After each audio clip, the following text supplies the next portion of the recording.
Kia ora mga kabluminan, I have life and be healthy. Date and time check po tayo. It's February 21, 2022 again. It's February 21, 2024 at anong oras na tayo? 10:19 ng umaga.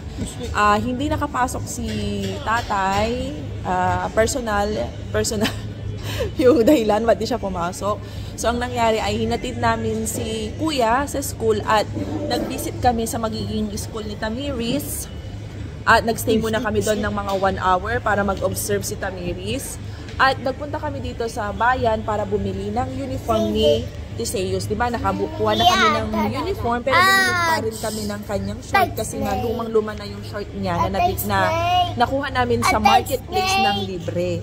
Bumili kami itong uniform niya, ito cargo short at saka beanie.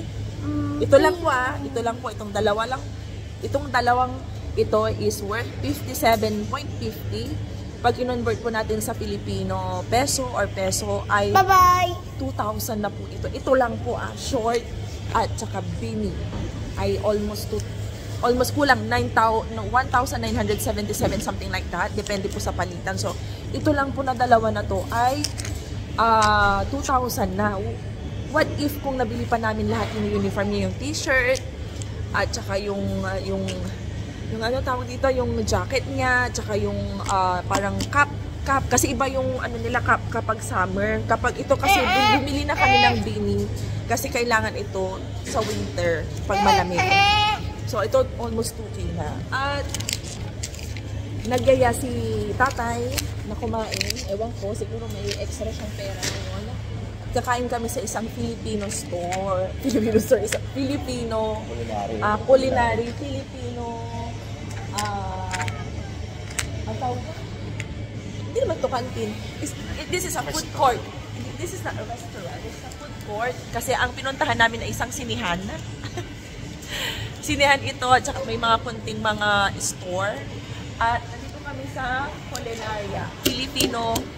Filipino na kainan. Pero ito ay food court. Wala pang tao kasi umagang-umaga pa. It's around past 10 AM pa lang. So, yun po ang ganap namin ngayon. At nakakatuwa kasi nakabili na kami ng short ni Kuya. Kasi yun yung nakailang tahi na ako dun sa short niya. Laging nawawarak kasi medyo maliit sa kanya. Siguro, bawat galaw niya, nawawarak yung pundilyo. So, meron na siyang isang short na So, 2 sets na yung uniform niya. And I'm so happy. Nakabili na kami. Inshallah. Thank you, Lord. Thank you for the blessing. So, kami pa lang yung tao dito. Actually, di pa sila open. Nagpe-prepare pa lang sila to open their store.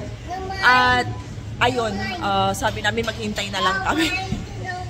So kami ang buena mano nila ngayong araw. Sana marami silang mabenta kasi kami ang buena mano nila ngayong araw. Tapos nag-request ako kay tatay, hindi na ako nahihiya kasi nakita akong halo-halo doon. Pag sinabi kasi ng halo-halo, Pinoy na Pinoy. So sabi ko, pwede ba akong maghalo-halo para Philippine vibe, parang nasa Pilipinas lang. And I'm wearing Filipino hoodie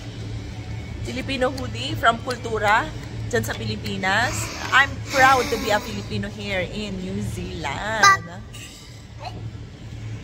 And yung ganap-ganap, yung istorya namin kanina, when Tamiris is observing the children, natutuwa ako kasi behave siya. Kaso nga lang, hindi pa siya marunong mag-follow ng instruction. So yun ang kulang sa kanya kasi pag sinabing uupo, ayaw niyang umupo. So, hindi pa siya marunong mag-follow ng instruction ng ibang tao. Sa akin lang siya nasunod. Pag sinabi ko, upo ka, upo, saka siya upo. Pero pag sa ibang tao, hindi pa siya marunong mag-follow ng instruction ng ibang tao. So, yun yung update. I really want to vlog what's happening inside the daycare center or the kindergarten school. But hindi po pwede. Kasi, alam nyo naman po yun na hindi po pwedeng makita ang mga mukha ng mga bata na naroon. Pero kung pwede ko lang sanang ma-vlog, napakaganda kasi tinuturuan silang maging independent. Merong pala, nagpapala sila, merong maliit na trolley, nagpupukputin sila ng martilyo, something like that. So, tinuturuan silang maging independent at the young age. So, ang ganda nung school. Kaso nga lang, wala pang available ng 1 week. So, 3 days lang ang schedule namin is Monday, Tuesday, and Wednesday. And he will start on Monday, February 26. So, mag-school na kami. Malamang sa school din ako nun. During 6 hours of, every Monday to Wednesday, andun ako sa school. Kasi ayaw pa, malamang hindi pa ito magpapaiwan. Preparing our order. Pilipino din po yung staff. Okay, Tay. Say hi to my vlog. Ang gwapo ng asawa ko. Kahit walang pera.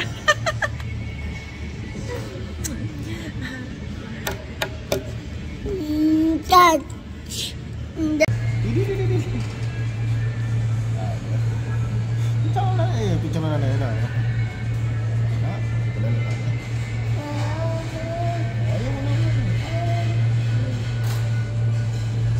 Kaming tatlo lang for today kasi si Kuya ay nasa school.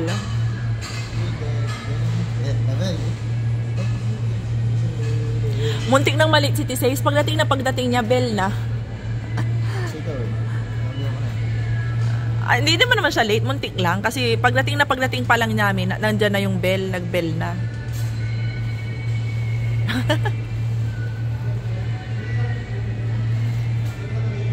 Apa? Para matulog. Apa?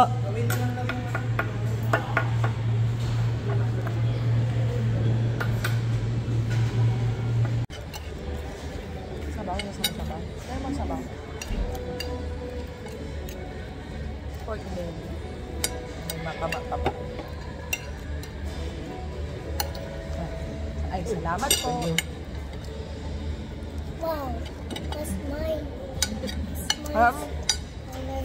Well, paglararuan mo lang.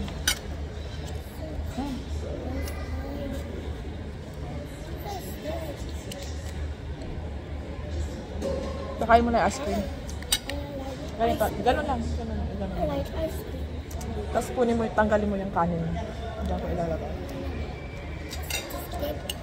I like ice cream. I like ice cream. Opo. I like ice cream.